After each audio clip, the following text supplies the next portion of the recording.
ಮಾವ, ನನ್ನಿಂದ ನನ್ನ ಕುಟುಂಬಕ್ಕೆ ಯಾವುದೇ ರೀತಿಯಲ್ಲಿ ತೊಂದರೆ ಆಗದೆ ಸದಾಕಾಲ ಅವ್ರನ್ನೆಲ್ಲ ಚೆನ್ನಾಗಿ ನೋಡ್ಕೊಳ್ಳೋ ಶಕ್ತಿ ಕೊಡಿ ಮಾವ. ಅವ್ರನ್ನೆಲ್ಲ ನೀನ್ ಚೆನ್ನಾಗಿ ನೋಡ್ಕೋತೀಯ ಅನ್ನೋ ಭರವಸೆ ನನಗೆ ಸದಾಕಾಲ ಇರುತ್ತಮ್ಮ. ಅದಿರ್ಲಿ, ನೀನು ನಿನಗೆ ಅಂತ ಏನು ಬಯಸೋದಿಲ್ವಾ? ನನ್ನ ಕುಟುಂಬನೇ ನನ್ನ ಪ್ರಪಂಚ. ಅವ್ರು ಚೆನ್ನಾಗಿದ್ರೆ ನಾನ್ ಚೆನ್ನಾಗಿರ್ತೀನಿ ಮಾವ. ಕಾಪಾಡ್ಬೇಕಲ್ವಾ?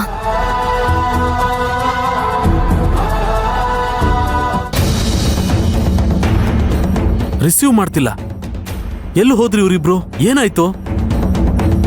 ಬೆಳಗ್ಗೆ ಹೋಗ್ಬೇಕಾದ್ರೂ ಒಂದ್ ಮಾತು ಹೇಳಲಿಲ್ಲ. ಹೋದ್ಮೇಲೆ ಇಂಥ ಕಡೆ ಹೋಗ್ತಿದೀವಿ ಅಂತ ಹೇಳ್ಬೇಕು ತಾನೆ.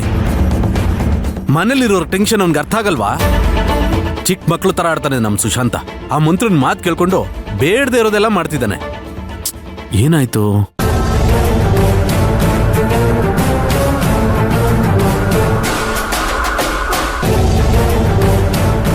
ಇದರಲ್ಲಿ ನಿಮ್ ಡೀಟೇಲ್ಸ್ ಎಲ್ಲ ಬರೆದು ಸೈನ್ ಮಾಡ್ಕೊಡಿ. ಪೆನ್ ಕೊಡ್ರಿ.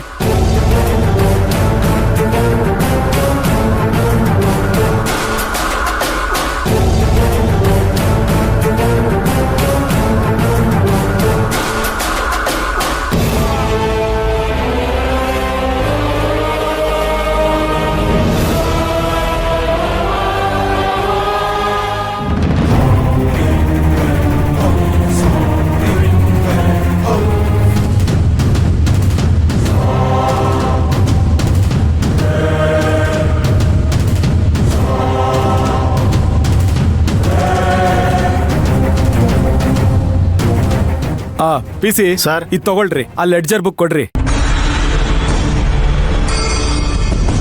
ತಗೊಳ್ಳಿ, ಇದರಲ್ಲಿ ಸೈನ್ ಮಾಡ್ಕೊಡಿ.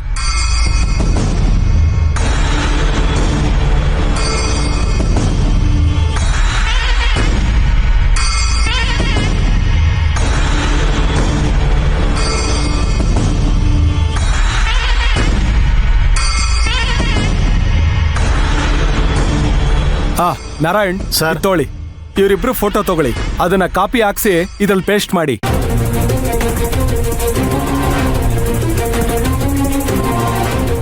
ಸ್ವಲ್ಪ ಹತ್ರ ನಿಂತ್ಕೊಳ್ಳಿ.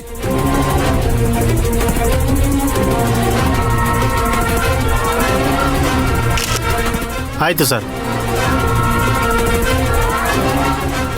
Sorry madam. ಇಷ್ಟೊಂದೆಲ್ಲ ಮಾತಾಡಿ ಸಿಂಪಲ್ ಆಗಿ ಸಾರಿ ಅಂತ ಹೇಳ್ತಿದ್ದೀರಾ. ನಿಮ್ ಮಾತು ನಮ್ಮ ಮನ್ಸಿಗೆ ನೋವಾಗಿದೆ. ಏನ್ ಮಾಡೋದಪ್ಪ, ಪೊಲೀಸ್ ಲ್ಯಾಂಗ್ವೇಜ್ ಅಲ್ಲಿ ಈ ತರ ಮಾತಾಡೋದು ಅನಿವಾರ್ಯತೆ. ಹಾಗಾಗಿ ಮಾತಾಡ್ಲೇಬೇಕಾಯ್ತು. ಓಕೆ, ಈಗ ಕ್ಲಾರಿಟಿ ಸಿಕ್ತಲ್ವಾ? ನಾವಿನ್ ಬರ್ತೀವಿ. ಬನ್ನಿ ನಾರಾಯಣ್.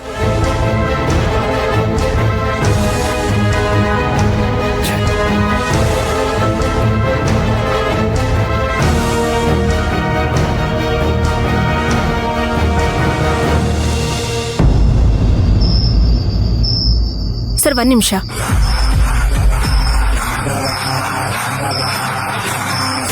ತುಂಬಾ ಥ್ಯಾಂಕ್ಸ್. ನಾನು ಹೇಳ್ದಾಗೆ ಮಾಡಿದ್ರಿ. ಅವ್ರಿಗೊಂಚೂರು ಅನುಮಾನ ಬಂದಿಲ್ಲ. ಒಂದು ಹೆಣ್ಣಿನ ಜೀವನನ ಸರಿ ಮಾಡಿದ್ರಿ. ನಿಮ್ಗೆ ಎಷ್ಟು ಥ್ಯಾಂಕ್ಸ್ ಹೇಳಿದ್ರು ಸಾಲದು. ಪರವಾಗಿಲ್ಲ. ನೀವು ತಗೊಂಡಿರೋ ಡಾಕ್ಯುಮೆಂಟ್ಸ್ ಎಲ್ಲ ರಿಜಿಸ್ಟರ್ ಮಾಡಿಬಿಡಿ. ಓಕೆಮ್ಮ, ಆಯ್ತು, ಮಾಡ್ತೀನಿ. ನನಗೂ ಒಂದು ಕಾಪಿ ಕಳಿಸಿ. ಆಯ್ತಮ್ಮ. ತಗೊಳ್ಳಿ ಸರ್, ಒಂದು ಚಿಕ್ಕ ಗಿಫ್ಟ್. ಇಲ್ಲಮ್ಮ, ಇದನ್ನೆಲ್ಲ ನಾನು ತಗೊಳ್ಳೋದಿಲ್ಲ. ನಾರಾಯಣ್,